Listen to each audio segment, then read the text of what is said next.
What's up, jobbers, and welcome to the latest edition of the Jobber Knocker podcast. As always, is Nestlemania alongside for the ride is a man who's already pouring some champagne.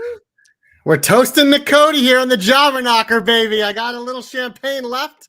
Cody Rhodes finishing the story in Philadelphia. Fuck you, Rock. Fuck you, Roman. Fuck you, Seth. Fuck everyone. To Cody motherfucking Rhodes.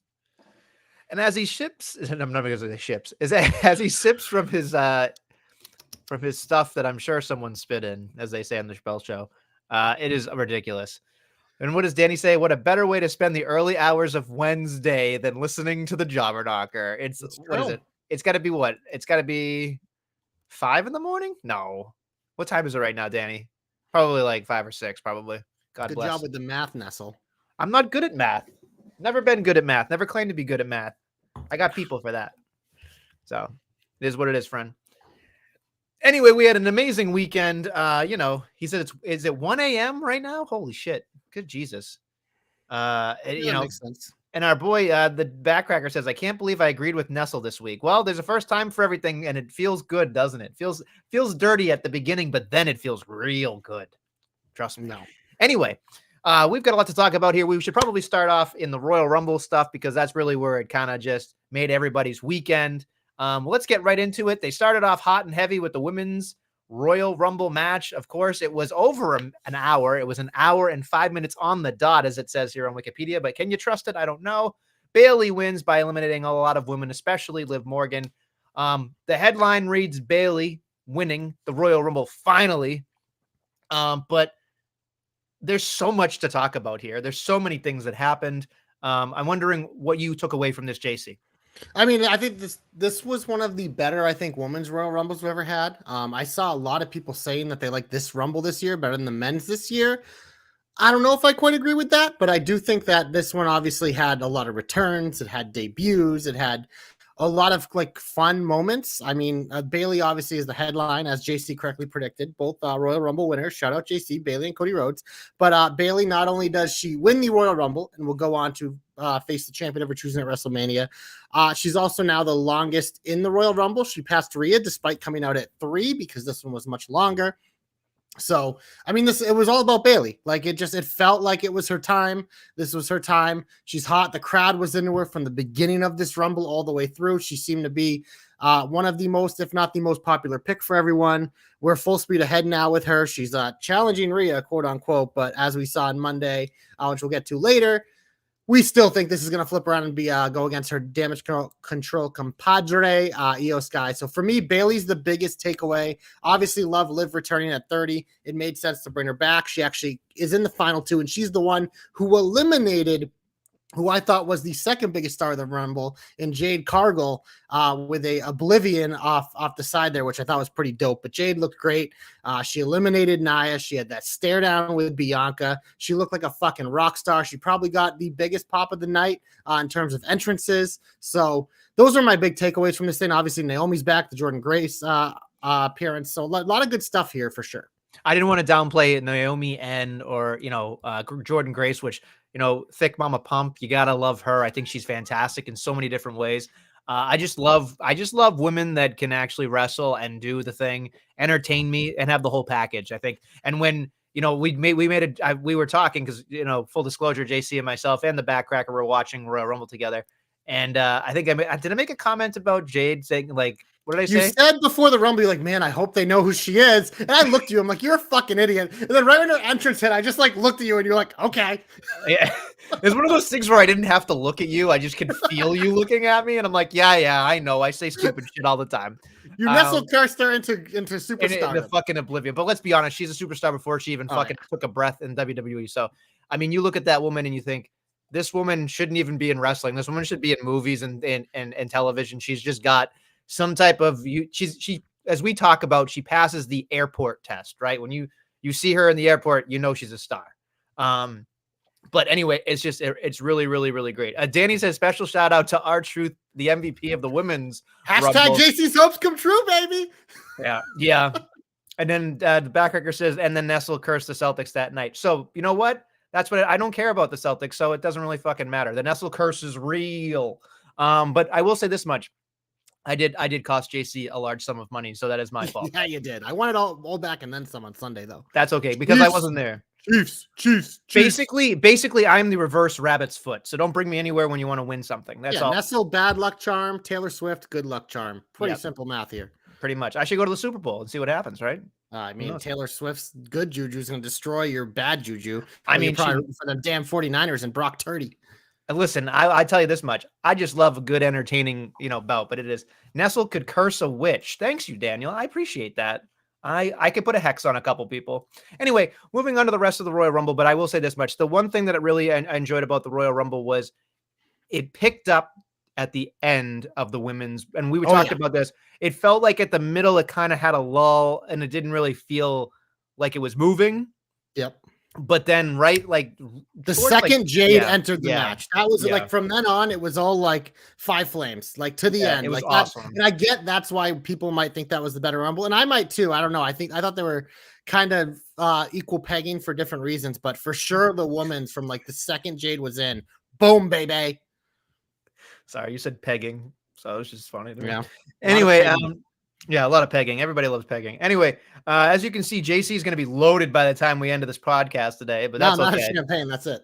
Okay, so anyway, if you one of them little bottles. By the way, if you haven't checked out the Jobber, if you haven't checked the Jobber Knocker out on social, our boy JC was celebrating the minute Cody won. Thank you to the Backcracker for having a better video than mine. But it was fun to watch. He did his whoa and everything. So I was happy to see. I honestly was. I was nervous because we'll talk about stuff, what happened on Monday Night Raw, but in that moment, JC was very happy boy. Moving on, we had Roman Reigns defend his WWE Universal Championship against AJ Styles, Randy Orton, and LA Knight, 19 minutes, 30 seconds. In all intents and purpose, it really was just another Roman Reigns match. Solo interfered, and then, Roman Reigns wins. There were some great moments in there with the jumping RKO, as well as other things that happened here. It was really good. Doc says it was the bathroom break. I don't know about that. I agree. This match was a waste of time. It was the worst title defense in his entire reign, mainly because it was a fatal four-way.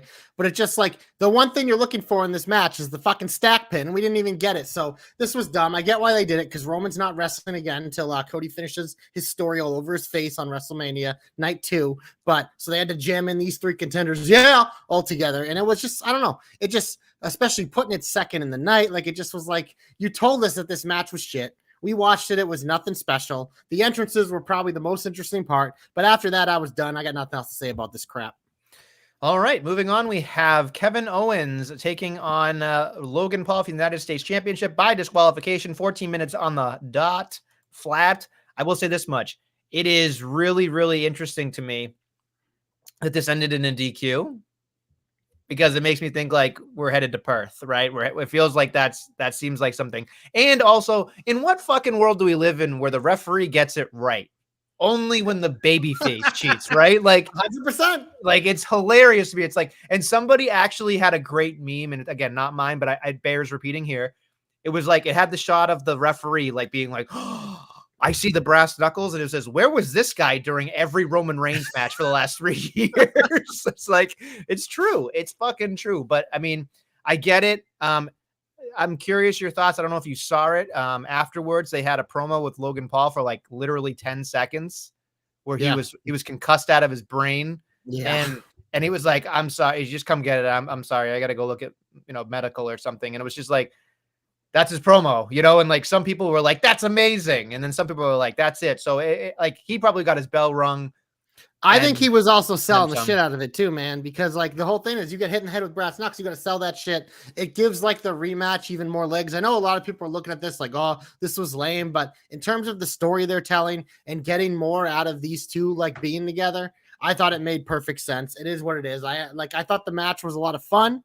Up until the finish, it always leaves a little sour taste in your mouth. But I mean, this is the reason why it was the fourth match on the Rumble card. It just like it was there. It moves it forward. And like you said, it seems like the rematch will probably be in Perth, which I'm sure the Aussie crowd will have some things to say to Mr. Logan Paul. So, and I'm sure Kevin Owens will be over in like gangbusters over there because he is universally loved. Anyway, to the main event we go. The men's Royal Rumble. Cody Rhodes beats 29 other men and wins a championship match at WrestleMania XL, a 1 hour, 8 minutes, and 25 seconds. Cody Rhodes, I think, tied with the same amount of eliminations. I think Braun Breaker tied him or something like that. I could look up the stat here, but that's pretty Cody, impressive. and I think Cody had 4, so yeah, that makes sense. Cody and Braun Breaker tied for the most with 4. So, and again, we can talk about different things here. I mean, I called Jimmy and Jay Uso number 1 and 2. That was fun. You and the rest of the world when you watch SmackDown, but yes. All right, well, go fuck yourself. Can't give me any goddamn credit. Nope. Fuck you. Andrade's back. We were excited for that. Hashtag JC's hopes come true. Alilalo! Oh, sorry. Right. Alilalo, or whatever the hell the entrance was. Yeah, it was very different. We got to see Carmelo Hayes. We got to see a couple of other good ones here. I mean, seeing Ludwig Kaiser in there having a lot of fun. Throwing the apple into the crowd was a lot of fun. Cody Rhodes, of course, coming out of 15 was a big deal. We saw some big meaty men slapping meat. Of course, Braun Breaker. Braun Breaker had an absolute disgusting showing, and I mean that in a good way. And he was the star of the match. He was the Jade Cargill of this match. Like he came in and he just was like a freight train. He had the moment with Omos, had the moment with Pat McAfee coming in, staring at them and pulling the old JBL Michael Cole, like, see ya, because Braun and Omos were there, but he got the elimination on Omos. Like, I thought Braun, like, if you guys don't watch NXT, the change from him ever since he turned heel almost about a year ago now to now, you will be blown away at his charisma, his in-ring ability, how fucking explosive this guy is, his promos, and like his overall personality. Like, he has just matured and grown so much, and that's why I thought this Rumble appearance was the perfect way to reacquaint the main roster with Braun Breaker. Braun is a fucking stud. I will agree with what the Backcracker says, but I will say this much. When you think about Braun Breaker, you look at him and you think he's got Steiner blood, so something's going to stop him from being a fucking main event guy. That's not true.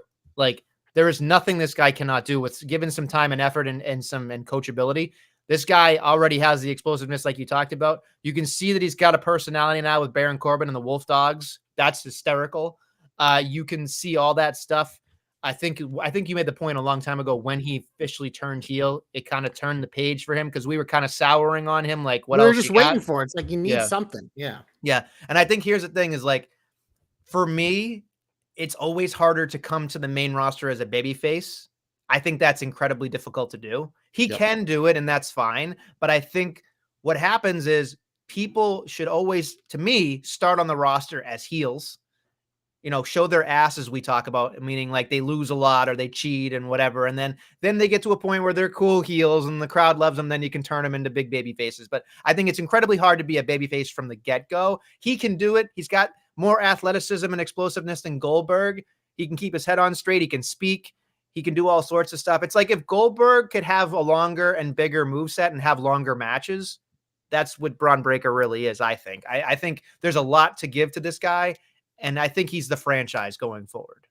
He's definitely a guy that's on that list. Like, we're going to look back and I think like just this NXT class from like now and like the last couple of years and the people that are going to finish up the next year or two there, like we are looking at the future, like faces of the franchise, like the top men and women, like it is absolutely stacked. And people who like ran away after the little black and gold ended and haven't watched like this new era, you are missing out on the stars of tomorrow, because it is like Braun's at the front of the pack with many others. Melo was also in this match. He's a guy that's there. Obviously, Roxanne was in the women's, their current champion, Lyra Valkyria. There's a lot of talent that is going to be coming up. We saw Tiffy time in the Women's Rumble. We didn't mention that either. So there is a lot of talent on the way up. We talk about there being a lot of older stars, a lot of guys getting injured. The next wave is ready to go whenever they need to take the torch. But Nestlemania, I understand people being upset, but I feel like we're going to get this every year with the Rumble. People being like, oh, we handled that because surprise, I wanted this. So my counterpoint to that is like, would you rather leave out a lot of these top superstars and have fucking more random ass Booker T's and random shit that doesn't matter? It's just their roster is so stacked right now in the men's. It's hard to find their spots, but we still had Andrade as a surprise return early on, which I love. But like you said, the people that would get sacrificed would be like a Ludwig, a guy who was putting the work all year, who deserves that moment and stuff. So obviously they did the Pat McAfee thing, which obviously was a little bit of a waste. But I mean, Pat's just so over. So I understand them using him there, but I probably would have gave someone else a chance. But I had no issue with it. I thought this match had definitely dragged a little in the middle. People complaining is predictable. Well, if fucking Drew McIntyre won instead of Cody or Punk, everyone would be bitching about, oh my God, Drew's already lost 3 title matches. This is so fucking stupid. So fuck off, you fucking nerds. It's like, you can't complain that when someone you want to win wins and then say it's too predictable. It's like, the fuck are you talking about? It's just, it's if anything, I thought this was a little unpredictable because I think most people thought it was this guy winning, Mr. CM Punk. But as JC correctly predicted with his heart last week, Cody Rhodes was the winner back to back.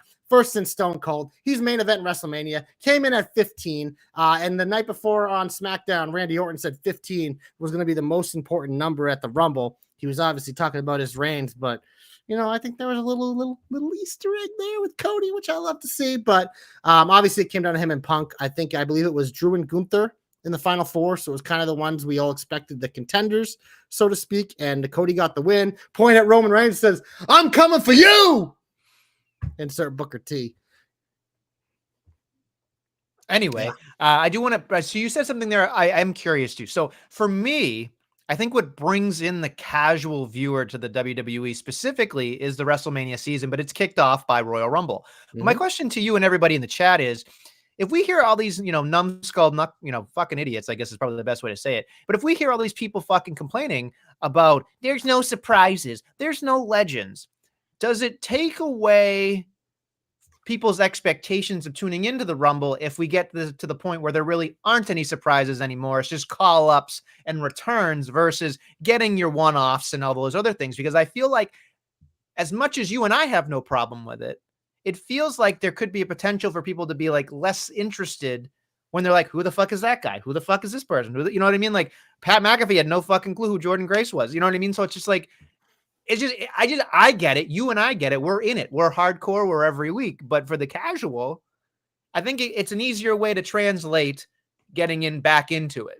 But if you're a casual, the Royal Rumble is like the one event a year you'll tune into. Like you'll turn into that more likely than WrestleMania just for this. So it's like it's already sold, so it doesn't matter. And it's like you still had the surprise of the Andrade return and these type of things. It's like you still had stuff in there. It's just like and if you look back and look at a lot of Rumbles, it's like, yeah, you get a couple here and there, but it's just, I don't know. You had Sami Zayn at 30. People complaining about Sami Zayn return at 30. It's like, are you insane? He's one of the biggest baby faces they have. He's been out. He's a fan favorite. It's like the same thing with Liv. It's like you put a fan favorite in at 30 because you want to avoid the Rey Mysterio thing from a few years ago. But I don't know. It just, I'm with Danny. For me, I'd rather see the people that deserve to be there. If you have a couple extra spots, which you normally do, then yeah, do what you want to do. But this year they decided we're going to give those extra spots to Andrade returning, Mello and Braun Breaker, a returning Sami Zayn, and then that you can say they wasted one on Pat McAfee. I'm not going to argue that because he was already commentating. You already had the surprise of him coming out to start the show.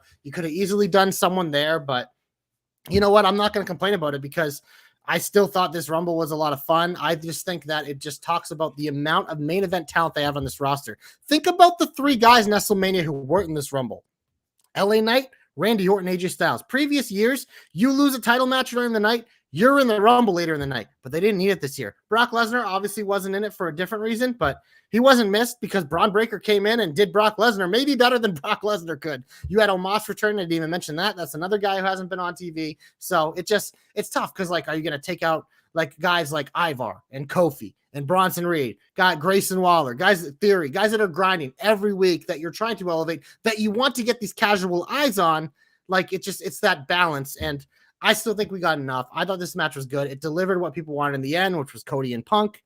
And we got the Cody win. We got the point. We got the back-to-back. We're going to fucking Nestlemania, and we're finishing that fucking story.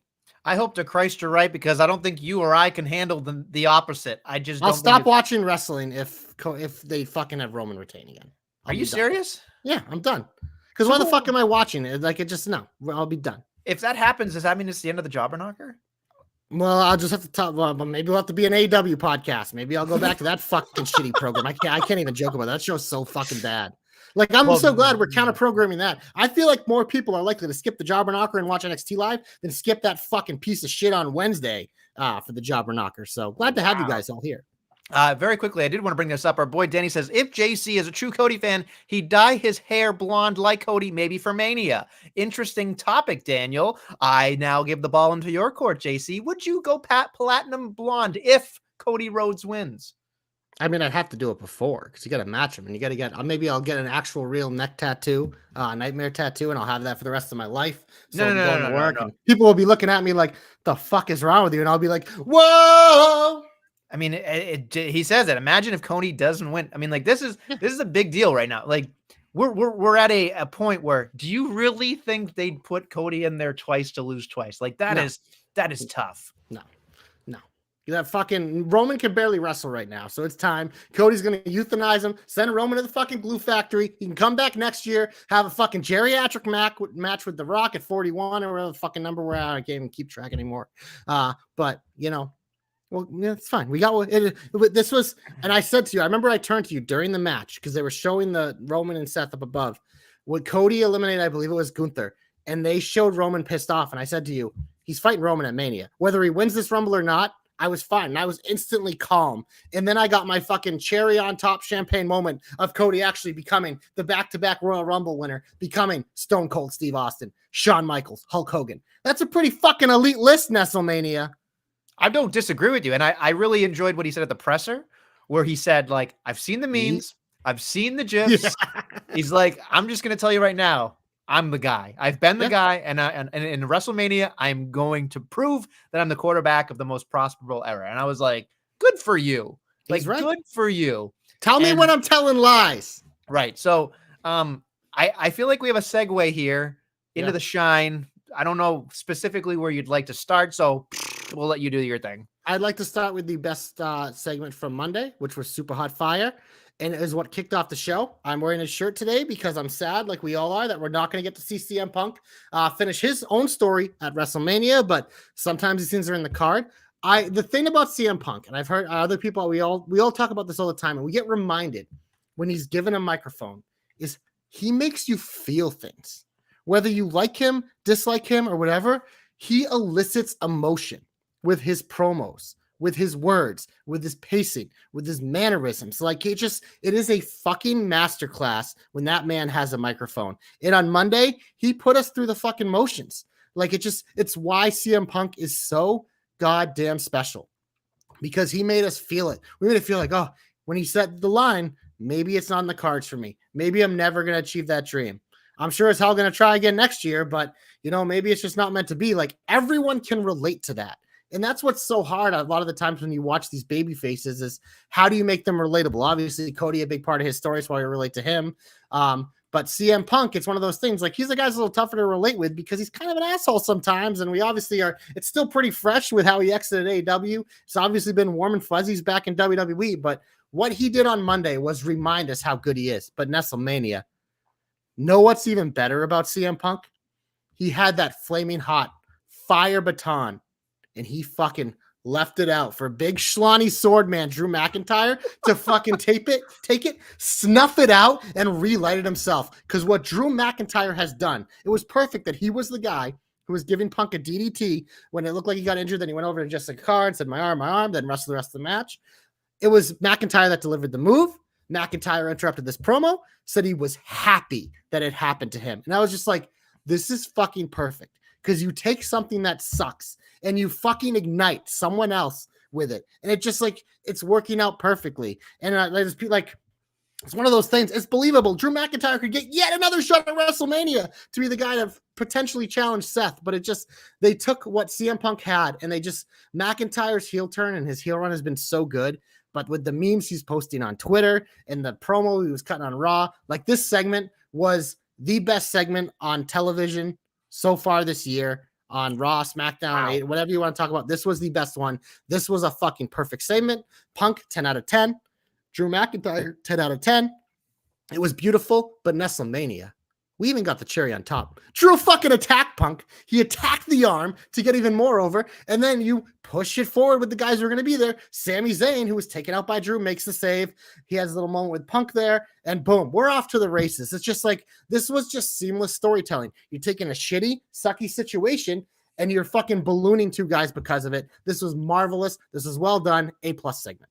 I will say, I don't know if you've checked out his Twitter lately today, but his don't skip tricep day workout video was hilarious. So good. Like, I mean, so here's the thing. And I could be completely off base with this like I normally am, but You remember when Drew McIntyre was the champion in COVID times, right?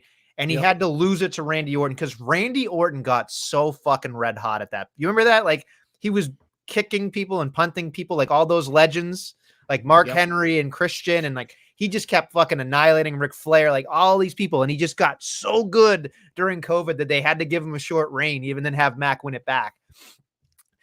I think you reverse the role here. McIntyre is in that Randy Orton category right now where you cannot deny that he is doing probably his best work ever. He did a great job during COVID. He really did. I mean, that's really fucking hard. But man, like it's hard to look at that and say, like, now that he's kind of goading everybody into this whole CM Punk thing and being a complete dick about it. Yes, he doesn't have, apparently, we don't know anything. He doesn't have a contract signed, so maybe that's part of the reason why he may not be thrusted in there, but we'll see. But to me, I was going to say my hope, and then you poo-pooed it when we were going over notes, was that I told you could still do it. No, fuck you. I'll just think of something better. It's fine. Drew McIntyre, in my opinion, deserves and needs and has earned the right to kick the shit out of Seth Rollins and be the fucking champion at WrestleMania. I think so. Now you can sell me on Gunther and we can find some convoluted way to get Gunther there, and that's fine. And Gunther would do a phenomenal job. But I think going forward, especially if Drew sticks around and doesn't leave to go to somewhere else and he becomes the World Heavyweight Champion, then you can have Seth Rollins or Drew McIntyre for CM Punk when he comes back. And especially any way you want Punk to come back. I think it'd be phenomenal. And I think Drew could hold on to a very long time and be kind of a dick in the way that he's been continuing. It's going to be great television. It's so very convoluted, obviously, now, because the assumption was Punk was going to go in a chamber, become the number one contender, as you alluded to, challenge Seth Rollins at WrestleMania, have our night one main event. But obviously, that's all up in flames now. So we obviously in the thread are throwing things out. I think Gunther would be the coolest match because we've already seen Drew like 3 times.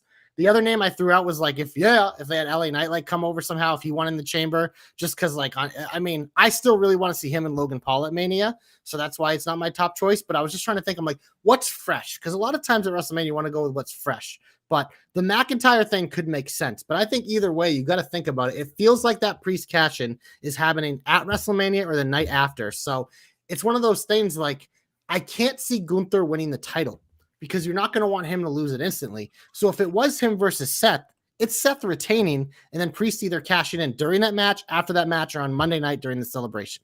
So it's still an interesting match, and it's probably still my top choice that I lean.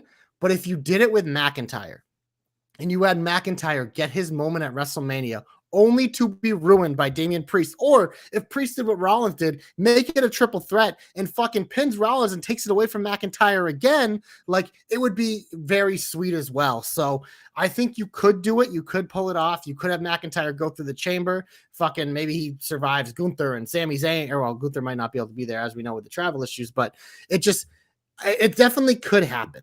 And I think there's a lot of possibilities that could be interesting, but I think I'm so in my mind, like convinced that the Priest thing is happening because I don't see him doing it on Cody right away or Roman. It feels like it's going to be this World Heavyweight Championship. So whoever wins or retains, I kind of got to think about it that way. So a Seth McIntyre, like 7 or whatever the fuck it would be, could make sense because Drew, he is red hot. Like he has made himself red hot, and it's just it continues. He's taking that Punk momentum and he's staying red hot. So it's very interesting how this is going to play out the next couple months. I mean, I don't know how you feel about it because it could be heat for me or it could be shine. There was another promo for 2 other stars. Okay, we're not talking about No, we're talking about the best match of the week, the match of the year, in my opinion. Match of the year. Far, yes, because that's on television. No. Match of the year. It was commercial free, so we didn't miss any of it. The tag team championships match between Judgment Day and We Are DIY was super hot fire. This is what I'm looking for in my tag division, baby. This match ruled. The crowd was fucking red hot. This is when you're watching, you're like, this is how DIY works in the main roster. Let them fucking wrestle. And Priest and Balor, I mean, look, we nominated them in 2023 for tag team of the year, but we didn't feel good about it. But if they would have had matches like this last year, they might have fucking beat FTR for it because that match was a fucking banger. We know they're capable. They've been caught up in a lot of the other bullshit, but this showed me it's like, okay, these guys are putting on a banger. They could hold it and take it into WrestleMania. Maybe have another banger with someone else, or they'll probably do a multi-team thing, let's be honest. But we got that amazing match. And then we had the segment after where they fucking sacrificed R-Truth. So it's just like, I thought these first couple segments of Raw were fucking fantastic this week. I mean, it was great to have a full hour of just wrestling and wrestling and wrestling. And, you know, obviously there were other things too, like great promos and stuff. I did say in my notes here that it was a phenomenal match. And again, I saw this, this piece of advice a long time ago, and it applies here with every example in the entire world. And it's, if you can watch a really good wrestling match and on mute and still be into it, and just watch the crowd. Just watch the fucking crowd. And I did for the second or third commercial break. I was not commercial break, excuse me. There was a portion of that match I turned it to mute, and you could see the crowd standing up, and I went, okay, that's all you got them. You got them. And I was actually at a point where I was thinking, like, and when I watched that match, it was very satisfying when I was watching it. But at the end of it, I went, I kind of wanted DIY to win that based on the way they had to walk and talk. Kind of like, I'm, again, not a fan of either of them, but they're very good. They're very good in the ring, and they're a really good tag team. And I just felt like, again, they came up short. And I just feel like you said Judgment Day hasn't been a really good tag team up until this point, at least in my opinion. So I was like, okay, I'm just waiting for it to fucking just kind of unravel. But it was a phenomenal match. And the bad guys, I guess, win because they had to beat up R-Truth.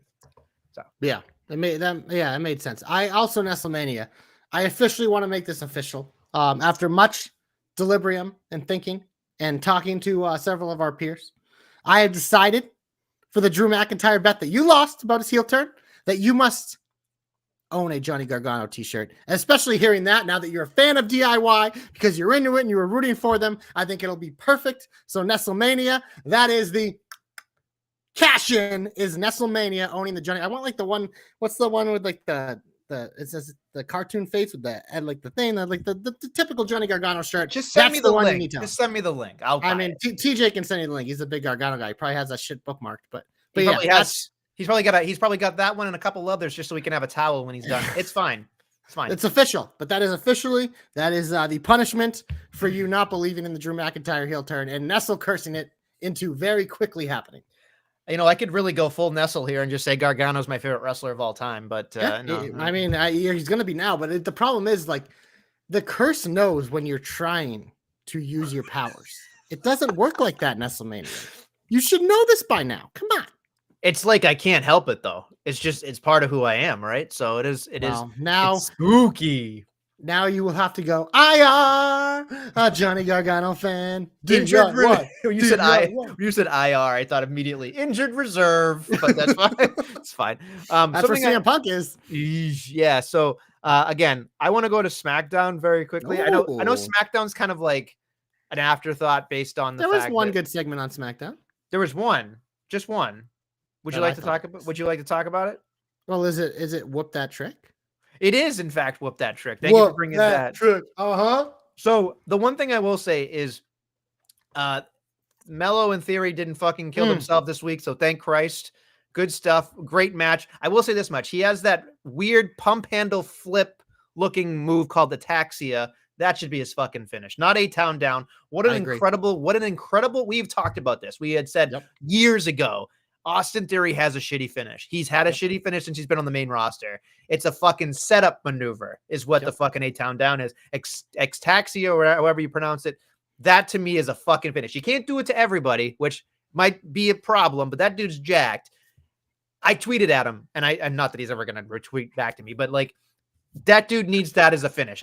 What are you laughing at? The only things you guys have in common is that your first name begins with A. He ain't listening to you. I think we would get along famously. Personally, I just think that he would love the A-Town Down and the A-Nest Down. You know, it's fine. It is what it is. But then of course the Mellow thing happens and then Whoop That Trick. That trick. Yeah, I love it. Like You want to talk about something that if you were watching with me when his music hit, I probably would have said, no one's going to know who he is. And then the fucking place explodes. I'm just like, holy shit, this guy, like, there is a point. There is a point right now in my life where I was like, when exactly did Trick Williams eclipse Carmelo Hayes? I can't put my finger on it. It started around that Dragunov match. I don't know what the moment was, but it just like, it was one of those things like Trick's been in the shadow of Melo, and it just like, he's been that extra guy, but this man has been working his ass off behind the scenes. He's been learning. He's been taking it in, as some of these guys who were like new to, like, he's not new anymore. Obviously been doing it for a few years now, but it's a phenomenon. And then like you mix his rise, his improvement, his just ability to capture it with that fucking theme music, man. It is a match made in heaven. His name is Trick. It's fucking cool. I remember the days back when NXT started, people were complaining about fucking, why does Trick Williams have to be with Carmelo Hayes? He ruins it. And then my big thing was always like, he's his heater, because Carmelo was supposed to be a heel. But it was also one of those things like, Trick gets to learn and get better at the side of Melo every week. They're already really good friends in real life as well. So it's just like, but it was that Dragunov match. It was kind of the moment we were all like, holy shit, that was really good. We know Dragunov is really good, but like Trick kind of hunted them a little bit. Like that was one of the better ones. And then from there, it seemed like the rise, the storyline by the best booker in wrestling, HBK, fucking sexy as hell. I can't speak enough, but the Trick is another one of these guys in this NXT class where if you haven't been paying attention, man, you are missing out on the future. I don't disagree. It's fascinating to me how good Trick Williams is. And then you fast forward to NXT where now we get, which we assume the inevitable, Braun Breaker, the War Dogs, and Baron Corbin against Trick and Melo. Wolf Dogs. Which is bizarre to me. It's not a real thing, but whatever. I don't care. I find that if you haven't seen the promo from, I believe it was last week, of Braun Breaker giving names and Corbin being upset, you guys have to watch it because it's fucking fantastic. But yeah, we'll be talking about Vengeance Day at the end of this episode. So keep your peepers popped, people. Peepers popped. Mr. Peepers. Anyway, anything else you'd like to put in the shine? I got some quick shines here. Meat match of the week. I'm going to give it to Jey Uso and Bronson Reed. I thought this match was a lot of fun. Hold on. Can I say something real quick? Yes. Did you not LOL out loud when you watched his fucking Titantron? Because all I could think about was the dude's like 5'8", right? And he's fucking big Godzilla. And I'm like, motherfuckers, we're 5'8". I kind of dug it though. I love it. And we're gonna see this. I know he lost to Jey Uso. That's no big thing, but I'm assuming Bronson Reed's gonna have a pretty big role in Australia because he's Australian. So I would think he's gonna be featured in some capacity. So I think we're gonna continue to see more things done with him to give him a little extra oomph in the coming month. I thought for a second he was from New Zealand, but not. He's Australian. Yeah, Go ahead. I was just going to say my other quick shine was the Intercontinental Championship match, Gunther and Kofi. We knew this would deliver. Gunther retains, but I mean, Kofi's a fucking stud. And then we're right back in it. Imperium attacks Kofi and Woods. We'll probably get some no DQ, street fight, some sort of fun match with those guys down the line. But Gunther continues his dominance, Nestlemania. So you did tell me to remember this, so I do want to rate the leg drop. So you're talking about the boom drop from the top rope. Yes. I'd give it a solid 7. I thought it was great. I would have given it an 8. I thought it was an amazing leg drop. Now, we need context, okay? Yes, so Nestle, if you guys aren't familiar, Nestle's kind of a leg drop shamer, especially when it comes to a certain Becky Lynch. So for scaling purposes, to understand if the 7 is good or not, what do you rate Becky Lynch's leg drop? 0. Okay, so it's much better than Becky's according to Nestle. That is the worst leg drop in the history of leg drops. Hogan's 1. So there's 0, which is Becky. 1 is Hogan. Okay, and he did that for a finish. Okay. I'll put Fandango up at a hard 9. Fandango's top rope, fucking whoo. That was fucking good. So I gotta go back and watch the leg drops from over the years from the top rope. But I will tell you, I'll do an article if you want, or a video, whatever, about Nestle's rating the leg drop. You can send me we can make it a weekly segment. If you guys see a leg drop featured in wrestling, whether it's Raw, SmackDown, NXT, Dynamite, Collision, Rampage, tweet it at Nestle. He'll review it live on the podcast every week. But Nestlemania, I do have a fun one here because I actually didn't hate this segment. It's Bailey coming out doing her thing. Rhea interrupted her, but Nia Jax took out Ripley. And I know they went from the top rope, but we got not 1, not 2, but 3 leg drops from Nia Jax. How did those get rated? Well, do I rate each one individually or as an all-encompassing sum? I mean, they all look the same to me, but if you got some je ne sais quoi, you can add to the I will argument. say this much. It's better than Hogan's, so it's got to be above a 1. Okay. But I will say this much. If I'm being fair, it's probably a good 5, maybe a 4. Well, I'll so do 4.5. average. It's an average leg drop, but of course there's a lot of gusto when she lands. So, it's an oomfer, as we talk about in the biz. It's an oomfer. But I do love Nia Jax, but not above a 5. Not above a 5, if I'm being honest. What do you think of this segment, though? I do think it's interesting because obviously, like, Bayley came out to announce against Rhea, but Nia kind of skated her off. And I mean, I've thought this for a while, but it feels like Rhea and Nia is and should be the main event in Perth. I think it would be a cool spot for Rhea too. And Nia is the perfect person because Rhea's going to be over. But I thought the segment was I thought it was pretty good because I know we've been critical of the women's segments, especially involving Damage Control, but I thought this was one of the better ones. So I think the issue here is, and this is something else that, again, I don't blame anybody in the segment per se. I blame the creative around the people. Like Damage Control, we've talked about, has been taken from the fucking cesspool. They're damaged.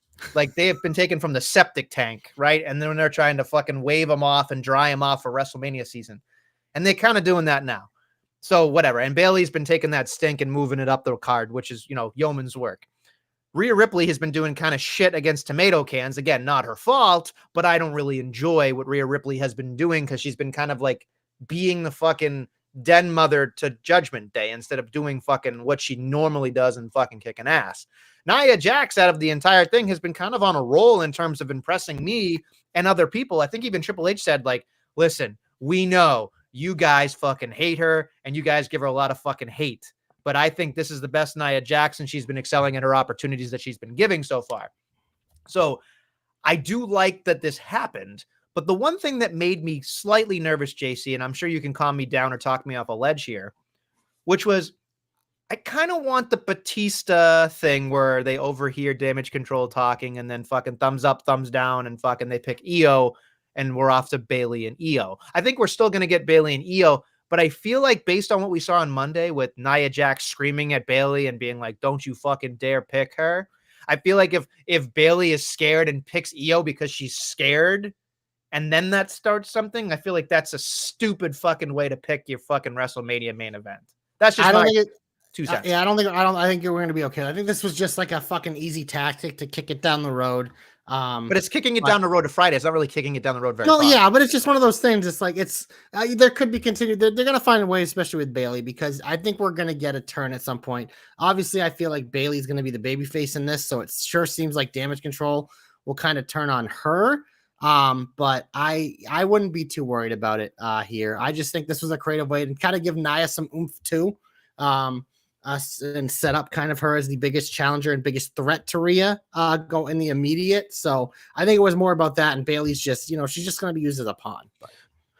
Okay, because that makes me feel a little bit better. But I just feel like if it's one of those things where it's like, I'm sorry, Nia, I'll pick Io, and then they'll be like, it's not going to happen. What the fuck? Like if that happens, I'll just be like, this will make me very angry. But Danny makes an interesting point here. I disagree with it, but I'll say it here on the podcast.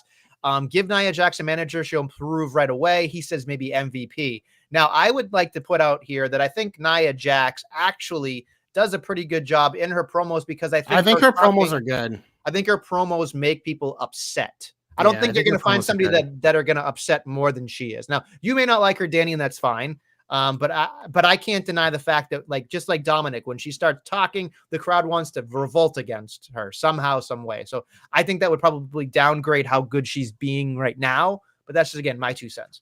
No, I agree. I think there's no issues with her promo. I think the reason why people hate her is because of what she like in the ring and that she's like annoying. So it's, if anything, you want to magnify the more she can talk and be an asshole. So, all right. Anything else before we get to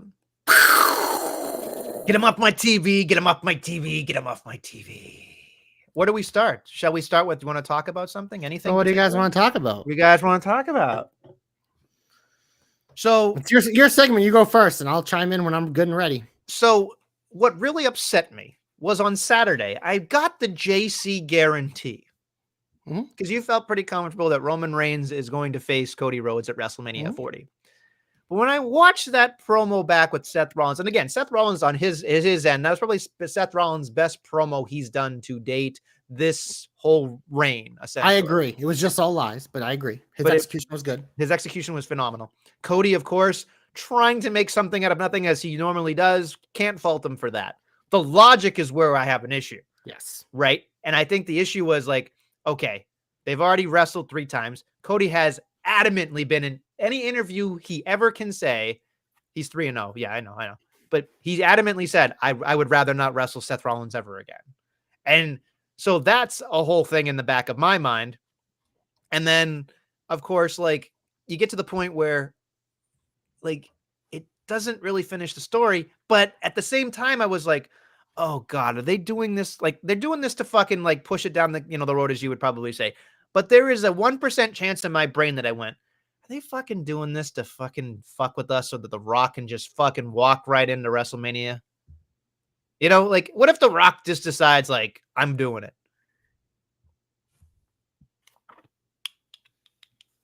It's time to be serious, Nestlemania. Oh boy, he took up the shades. Look it. It's still Cody Roman. They're kicking it down the line. Cody's gonna be on SmackDown. You're gonna tease it a little bit because they want to fucking make us suffer. I understand that, but again, Seth Rollins, great execution, but that motherfucker trying to tell me that fucking piece of shit that they just invented last year is more important than, as he called it, the glamour title. Like, sure, yeah, you've defended it more recently than Roman Reigns has, sure. But Roman Reigns fucking unified these fucking belts, which is why they had to make a new one for you. They just fucking turned it back into one fucking piss title. Second of all, as you said right off the top, Seth, this motherfucker came back to WWE, fucking beat you at WrestleMania, beat you again, and then fucking beat you with a torn pec, you dumb fuck. Why the fuck would he choose you? Your title ain't on his fucking level. Like, Cody is up here, Seth and that title are down here. Fine place to be. But motherfucker, are you kidding me? It ain't finishing no goddamn story if he fought you. You kidding me? Because, by the way, if he fucking chose you, it'll be fucking night 1, not night 2, because that means the glamour muscle boy will be coming after the glamour title. Fuck that. No, they're teasing with us. They're fucking with us. This kicks the can down the road, allows them to kind of get their ducks in order to figure out how to replace this guy with Seth. And again, Seth's execution was phenomenal. And I understand people loving this segment. But for me, it was a giant fucking eye roll because I don't believe a fucking word he said. You can't make me believe it. It was fucking laughable. Laughable. The shit coming out of his mouth. Are you kidding me with this shit? Like, good fucking God. Give me a fucking break. This is just like, get out of my fucking face. Just get out of my face with this shit. I don't have anything else to say. I mean, I appreciate they're trying to do, videos with, are you the Warrior or are you Ric Flair? Again, good videos. Are you Hogan or are you, the Dusty Rhodes? Like, I get it, but man, like you said, Flair quote tweeted it. Oh yeah, of course, right? Well, he doesn't even work for them anymore, and he's still putting their shit over, and you fucking getting paid by the other company. That man is the equivalent. He said, "Cody, you know what to do, baby." Yeah, of course. That man is the equivalent of mental health issues. I mean, Jesus Christ. He's something else. So let's get into the rest of this fucking show. I'm just going to go through very quickly. We'll go for it. Most of SmackDown was a fucking whatever, right? Like, it was what it was. I don't necessarily love a lot of what was going on here. I was confused with fucking Ava just randomly showing up on fucking SmackDown. I get it's the Rock show or whatever, but like, she had to pick some numbers, bro. Yeah, but she didn't need to be there. Hey, hi, welcome to SmackDown with my giant teeth. I'm not going to make fun of her looks and the way she talks, but those are fake teeth. Fake teeth. Fake teeth. Whatever. You want to improve yourself, it's fine. But it's like fucking 20. I'll give her a break. But yeah, it's not like got to a good start. I mean, the Kabuki Warriors win. What? I don't know. What'd you laugh at? No, the Kabuki Warriors won. I'm tired. Spit it out, Adam. Who the fuck is Adam? First off, the Kabuki Warriors win. I hated it because I felt like Chance and Carter just got these things and they were doing such a good job. And I get where we're going with it because it makes sense to have it. And like, it looks cool for Damage Control to do everything and then be like winners. I get that. But I was just so bummed out because it was just, they just got them like maybe a month ago. And like, we've talked about this. We've been together for 7 years in this program. We have regular season and we got playoffs. And it just felt like those poor women are regular season. And I fucking hated it. I hated it. I get it. I don't have to like it though. I don't have to like it. Maybe they're the ones who win him back at Mania and likely a fucking 8 fucking team match of nonsense. But I when they won, I thought it was interesting because it sure felt like they were going to damage control, but I definitely would have wanted more. But like you said, it's just like it's a timing thing. I didn't like it either, but I also I understand it. And I love Kairi Sane, so I love seeing her back on my TV every week. But it's one of those things where you're very torn as a fan. So I get it. Moving on, we have Bobby and the Prophets talking and then getting beat up by Final Testament with their great T-shirts, which is a big cross with the T and a you know and an F. But I looked at it and I went like, they're trying, they're fucking trying. The entrance is fucking dope. I'll give them that. It's fucking dope. But like, as we talk about on this program, and then the bell has to ring, right? So I mean, it's gonna be a fucking car wreck. I'm all for it, man. Like the way Akam and Razar works best is in a fucking car wreck. And just imagine what they're gonna do with Montez Ford. They're gonna be throwing him around like a fucking frisbee. It's gonna be great. Yeah, it's gonna be fucking wonderful. Moving on to things we also hate: Piper and Chelsea in a jobber alert. Seriously, 2 minutes, fucking 2 minutes for former tag team champions. You gotta, and I get it. I get why those people have to lose. But it was fucking Shayna and fucking Zoe. You want to fucking talk about a tag team that is the epitome of sleeping bags. Like they like, and I love Shayna Baszler. I do. But God damn it. It's like that woman had a moment, a glimmer, a piece of hope in beating Ronda Rousey. And then it was just like lead balloon. Let's attach Zoe the anchor. Like it didn't make any fucking sense. And now they're fucking winning. And I'm just like, I don't give a anytime I see them on my fucking program, I'm just, and then on fucking, this is why you know that Zoe is not fucking funny or just likable in any fucking way. Sorry, Guthrie. On fucking Twitter, she starts talking to Shayna Baszler about cats. Fucking cats. Seriously? Guthrie's probably a cat person. No, he has a dog. Maybe he'll be a dog person. But how do you defend the cat person over a dog? I don't know. It is what it is. Moving on. We talked about a bunch of random things here. This was weird to me that Andrade got signed to Raw and Braun Breaker's on the phone with Nick Aldis, because I felt like Breaker made a point to say, I'm not done with Judgment Day. And then Charlotte's on SmackDown where her husband should probably be. I can sense a trade happening here because it just Charlotte's out for like a year though. So no, I know, but and Charlotte can go to Raw or whatever. It's and the fine. Draft probably going to happen after Mania, you would think. I don't know. I just feel like, yes, Andrade needs more character development, which is where you go to get your character development on Raw. But Braun Breaker on SmackDown to me just feels like, well, it's not a done deal. And like you said, it's not, like we've said, like after WrestleMania, it'll probably be a draft because it sure feels like Carmelo's officially going to be signed to SmackDown. So it's one of those things like Aldis may have taken the phone call, but I don't know if it's a done deal yet. Plus for me, and we'll get to this in our predictions, I kind of want Braun and Corbin to have an NXT tag title run.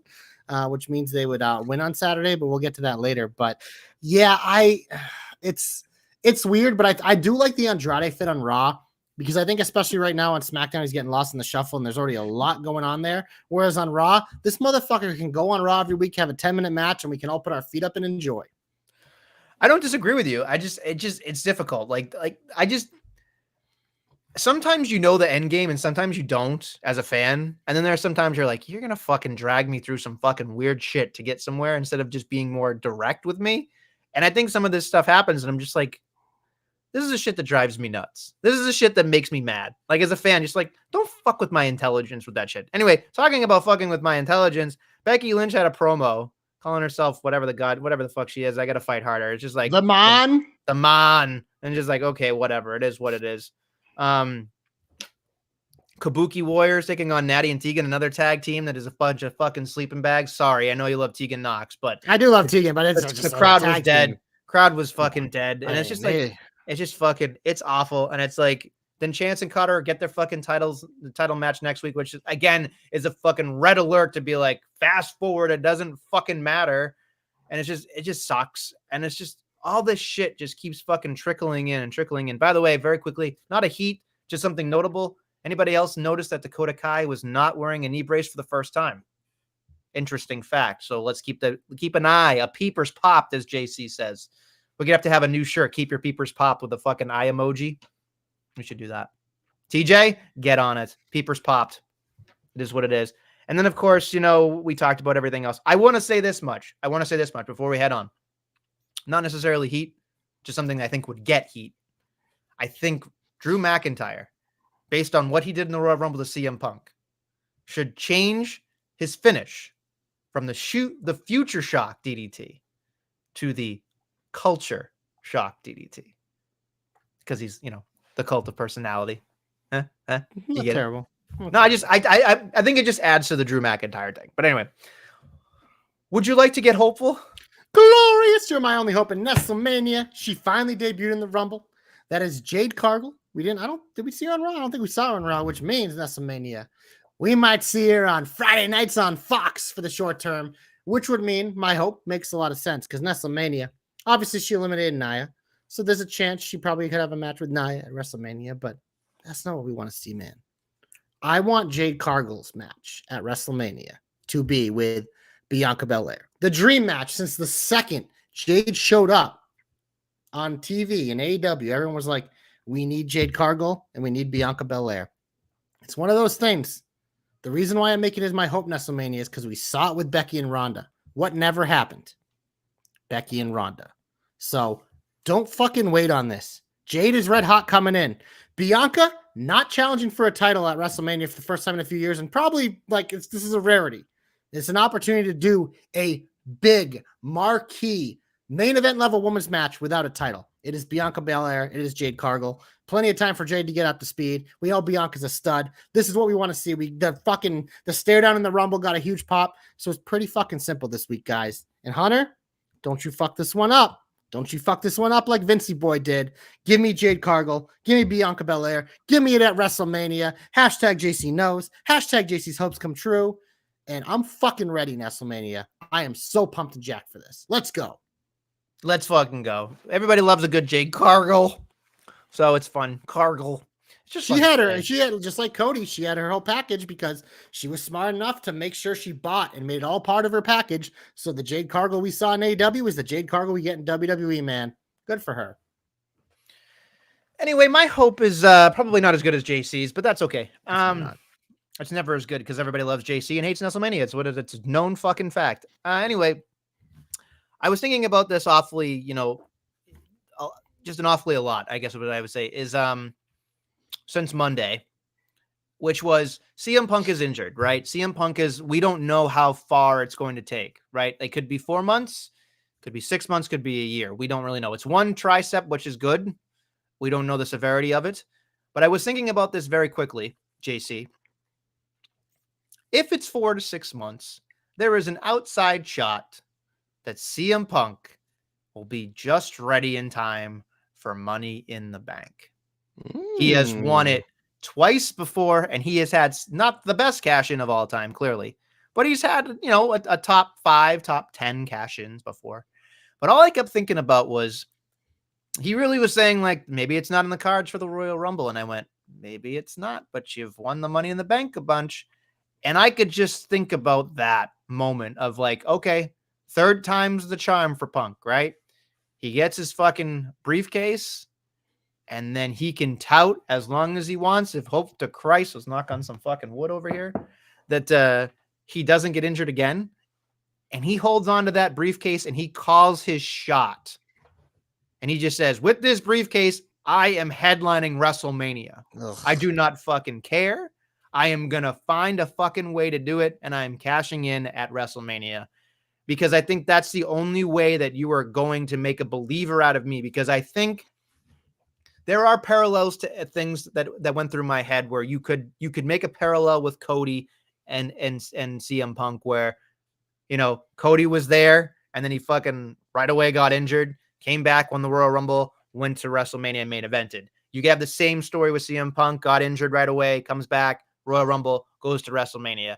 But he wouldn't probably challenge Cody. I would not see that because the money's in Seth Rollins, right? I think that to me screams let's fucking go more than Punk versus Cody. So I feel like it's too early to do the Mania Royal Rumble thing that Cody did. So they have to go a different route with CM Punk, and having him win that briefcase. He's done it before. He's done it twice. And I think it'd be a lot better to have him hold over it. And maybe he can tease it too.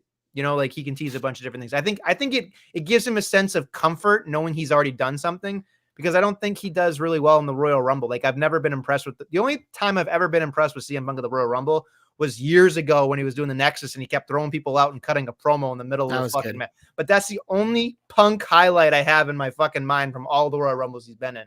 So maybe he's just not supposed to win the Royal Rumble. Maybe he's just not. Maybe he's destined to win Money in the Bank, and that's okay.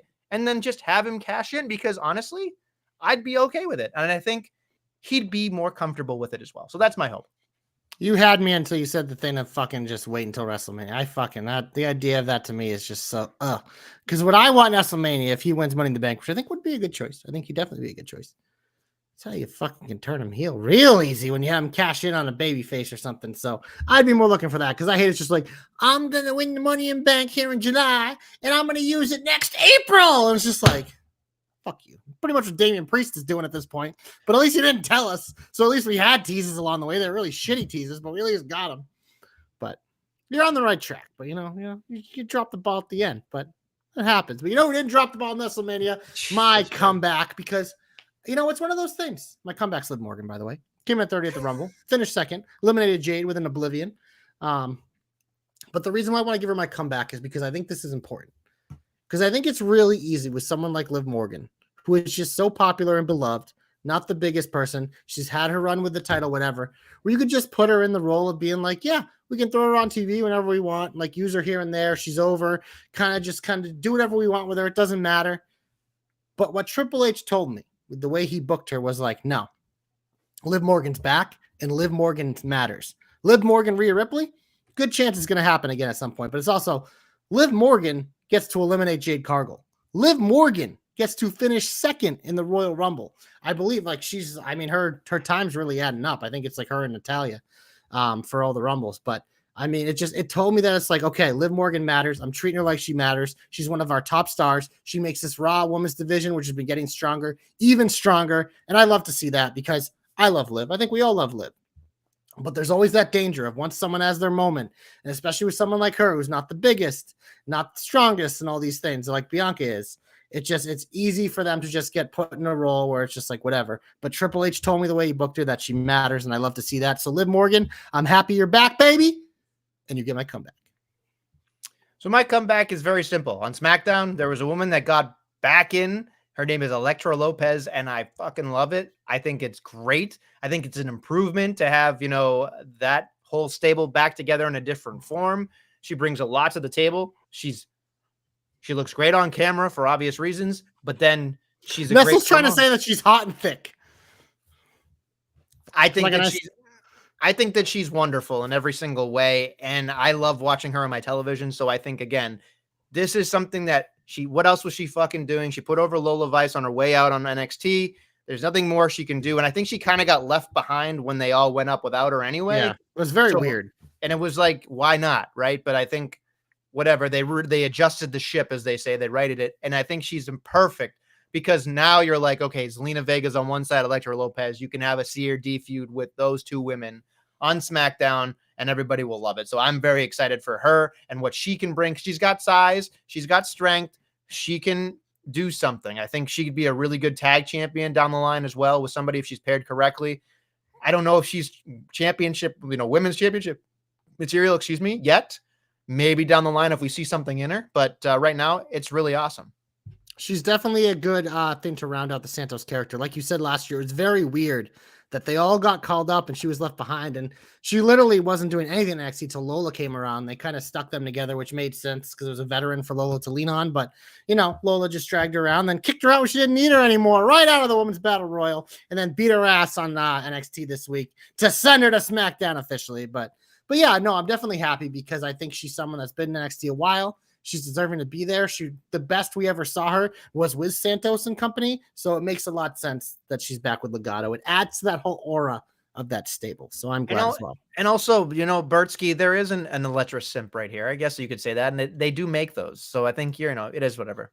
You know who Bert loves? Well, he loves like Cora Jade and Ariana Grace, but he also loves Jada Parker. So Bert's got plenty of simping going down there at NXT Nestlemania, and we're gonna finish off of that note on SmackDown this week. Cody Rhodes is on SmackDown. I don't really think they announced much else. Bailey will also be talkie. On Raw, like you mentioned, we have the women's tag title rematch between the Kabuki Warriors and Caden and Katana. I don't remember seeing much else besides that either. But yeah, so kind of a week preview in terms of that stuff this week. Parker Hive? Yeah. What is that? Like Jada Parker. He's part of her hive. Okay. I'm not really Out the mud. Nestlemania probably doesn't even know what OTM is. I know Out the Mud.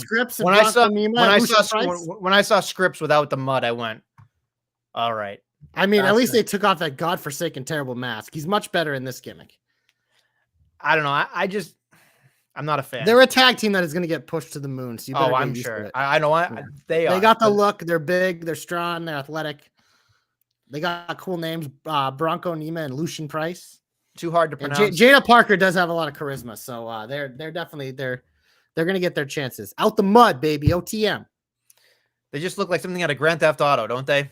So I think that's the gimmick they're going for, and it works. They should make like their Titantron kind of like that. It add to it even more. But they've kind of had promos like to that and stuff. So, but we're talking about NXT Nestlemania. They're booked on Vengeance Day. We're not talking about that fucking Wednesday, fucking Friday, Saturday shit show this week because we're going head to head with it, and nobody fucking cares because it sucks right now. So we are going to talk about Vengeance Day. There are 6 matches.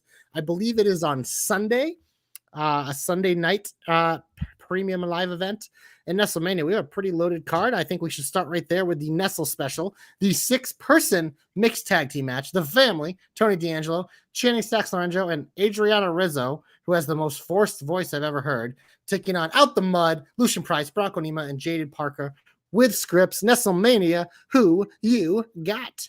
Well, I feel like basically you sold me on Out the Mud, so I'm going to pick Out the Mud. Yeah, I think I think they had a tag title match and lost, but I think this is a way for them to get a win over the D'Angelo family and set up a potential rematch. So I am also going to pick OTM. Okay. Next up, Nestlemania. This is the match that was added this Tuesday after Dijak threw him off a fucking roof. We have a no DQ match between Dijak and Joe Gacy, who has completely lost his marbles. This match is going to be violence. These guys have just been brawling. It kind of started out of nowhere because Joe Gacy kind of shows up places and does things, and that's kind of how this started.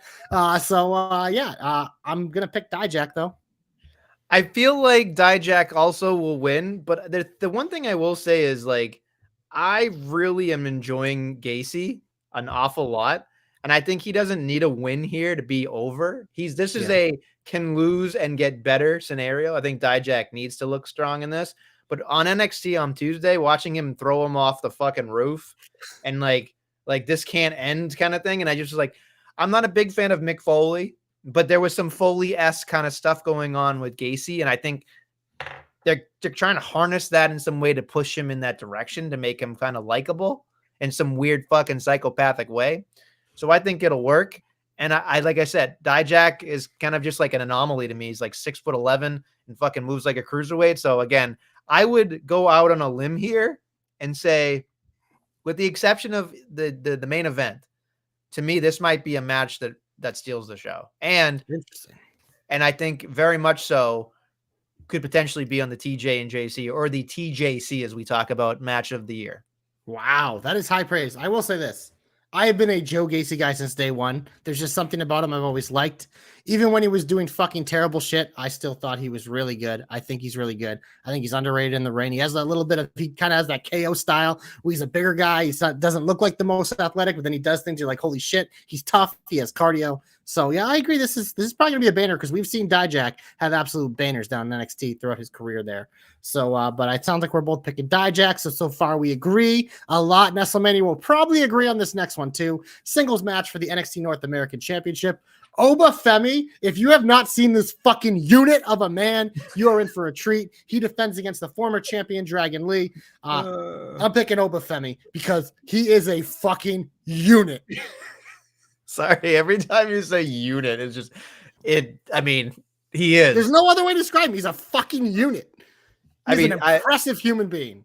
Oba Femi is my pick as well, but like when I looked at this, I went, when you watch on Tuesday, just swatted Dragon Lee out of the air, I went, well, there goes any fucking chance of believability. He's fucking winning on Sunday. Yeah. You know, like, it was like fucking literally with his bare hand was like, I'm going to kill a fucking spider. And it's just, there are people in this world that are just made with it. And you look at Obafemi and you're just like, yep. He can talk too. That's why he's been hot-shotted. And I look at him and I'm like, him versus Gunther, him versus Lashley. Not going to happen with Brock Lesnar, but that would have been a fucking... Never say never. They're going to probably give him an Omos match. You know, like they're going to give him the fucking... They're gonna... Oh, that's a meat match that I want to see, baby. You know what I mean? They're going to give him the Ivars, the Otises, the fucking Reeds. They're going to go fucking balls to the wall with that guy. I would not be surprised if they fed one of those guys and came down to NXT just to fucking put that guy over. Like, the problem is like, you know, I feel like they would go out of their way to do something like, hey, Kofi, like, here's a real Jamaican. Or like, you know, or like... Well, I think he's going with the Apollo Crews gimmick, like he's an African royalty or something. Well, I don't know. Like, I think it's Nigerian.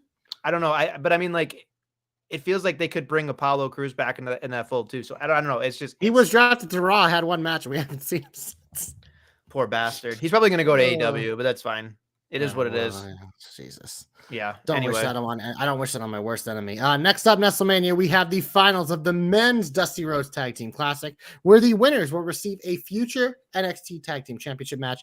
We have the Wolf Dogs of Baron Corbin and Braun Breaker taking on Whoop That Mellow Trick with their fucking... Wait, Trick Williams is wrestling twice? Yeah. Oh my God. You don't even watch NXT, do you? That's been like a big like storyline between him and Mello. Because Mello's like, yeah, I feel like your focus isn't there. And Trick's like, oh, I'm gonna have to do this twice. Mello's like, you can't double book. So yeah, Trick's wrestling twice. So this will probably open the show. And Nestlemania, in terms of looking at this card, besides Dragunov Trick rematch for the title, this is by far the second match I am most amped for because the Wolf Dogs chemistry is fucking off the charts. And their mix of power and speed with just the ability of Mello and Trick, this is going to be fucking wrestling porn. And I can't wait for it. And Nestlemania, you better believe it. I'm picking with my heart on this one. It worked last week. Give me the Wolf Dogs, baby. I feel like the Wolf Dogs will win at this one because I'm going to pick them. And I think that it'll add some mystery and some problems for the main event. I think that's probably where we're headed throughout the entire night. So for sure, I'll write Wolf Dogs in for both of us. All right, so 4 for 4 picking the same so far. We're maybe, I don't know. Next one, singles match for the NXT Women's Championship. The two studs in NXT are finally going head to head. Roxanne never lost the women's title. She will be challenging the champion Lyra Valkyria. There is a creepy Tatum Paxley always lurking with Lyra. Lyra actually helped save her on Tuesday to have her back, so that's made Tatum even more obsessive. But I'm excited for this match as well, Nestlemania. These are two of, by far, in terms of just pure wrestling ability, these are probably the top two. These two you could put on the main roster. It wouldn't even matter. It appears Roxanne is heading that way, so I am going to pick Lyra to get the big win over Roxanne on her way out. I feel like I'm also picking Lyra as well because I feel like Tatum Paxley will interject somehow into this matchup, and I would even go as far as maybe Lyra. I'm sorry. I have not watched NXT in a full. I listen to TJ's articles or read them. You listen? You audiobook them? You can. There's an app called Speechify. You can. Yeah. There's the whole thing. Anyway, so Lyra would probably. I would imagine there's a chance she could potentially turn heel very soon to keep the reign going. So and have Tatum Paxley as part of the fucking package. So. It'd be interesting. She's pretty over right now. Her entrance, they're doing a cool thing where they do the da-da-da-da, and people go, woo! It's kind of a fun participation, kind of like the Whoop That Trick. Which that brings us to the main event, Nestlemania. Match number 2 of the night for Whoop That Trick. Whoop That Trick. I like it. For the NXT Championship, Ilya Dragunov defends the NXT title against Trick Williams. The first one was a banger, obviously. And this one I expect to be it. It's going to have that main event feel. People are going to be ready to be whooping that Trick all night long in Tennessee. It feels like it's going to be his moment, but I am predicting that Carmelo Hayes is going to cost his buddy Trick and officially turn heel on him and probably beat the living piss out of both these men, which will probably set up a feud, potentially a triple threat at Mania, or if they get it over before then, or not at Mania, but whatever the NXT event is at Mania. Stand and deliver, yeah. Yeah, it feels like Trick isn't going to get his moment, I don't think, till then. So I am going to pick Dragunov to retain because of Mello. I'm also going to pick Dragunov as well, because I feel like when you were describing it, all I could think about was, there's definitely going to be some type of chicanery when it comes to Melo. But the one thing that I can't figure out is it going to be one of those things where it's Melo waits until the end when they're celebrating and then fucking attacks him after the fucking copyright, or does he cost them the fucking match? So they could go either way with it. I would be fine with either, because I think we all know where we're headed, but I think it has to end on a cliffhanger somehow, some way with Melo. So that, I mean, how they get there is choose your own adventure, but yeah, it's pretty interesting.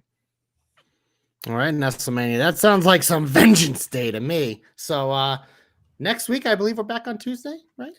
I don't know. It's all your schedule, Papa. Yeah. Well, then we're back on Tuesday because the Celtics don't play on Tuesday. So we're good for Tuesday. There you go, folks. Thank you for listening. We're good, right? We're done. Yeah, we can talk about Obafemi and his unit, or him being a unit more if you'd like. I've only seen clips of the man, and I've seen He is fucking impressive. I need to do some. I did some research while you were talking, and I'm like, okay, you're right. He is from Nigeria, so he's gonna probably do a better job than of course Apollo Crews, because he's got that football player body. Like, he's huge and he is fucking jacked, and just like he's already pretty good in the ring too, for a guy. Like, literally, he won their breakout tournament. He won the men's. Lola obviously won the women's, but he cashed in pretty much his opportunity immediately after Dragon Lee beat Lexus King, I believe. But yeah, so he an immediate champion, which it's a person they feel really strong about. So yeah. Well, again, got to keep your peepers popped, right? Is what they say. So that's what it is. On that note, thank you for listening and watching the Jobber Knocker podcast. We will be back next week on a regularly scheduled time, Tuesday at 8 p.m. Be there.